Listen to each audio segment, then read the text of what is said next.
It was a chilly autumn night in the small town of Millfield. Officer Veronica Hayes, a seasoned cop with a reputation for facing the unknown, was on her usual patrol when a call came over the radio. A local resident had reported strange noises and sightings near the old abandoned mill at the edge of town. Intrigued, Veronica drove to the mill, its silhouette looming against the moonlit sky. The place had a notorious history. Rumors of hauntings swirled around it since a tragic accident had claimed the lives of several workers decades ago. As she approached the entrance, the air grew inexplicably cold. The beam of her flashlight illuminated the crumbling walls, and she could hear the faint echo of rustling coming from inside. Heart racing, she stepped through the threshold, the wooden door creaking ominously.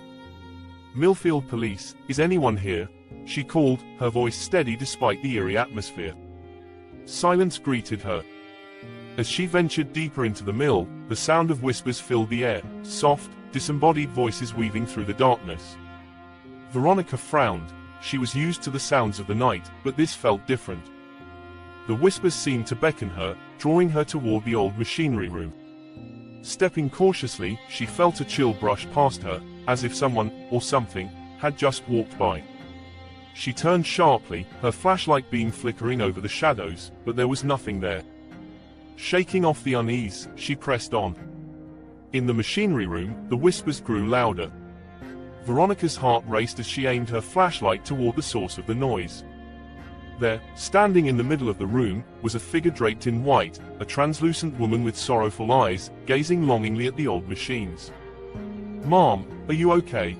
Veronica called out, her voice trembling. The figure slowly turned, and as their eyes met, an overwhelming sense of sadness washed over her. "I'm lost," the ghostly figure whispered, her voice echoing like a gentle breeze. "I can't find my way home." Veronica's instincts kicked in. She stepped closer, compelled by the spirit's mournful expression. "Who are you? What happened here?" "I was taken before my time," the ghost lamented. "We all were. We worked hard, but the mill, it trapped us."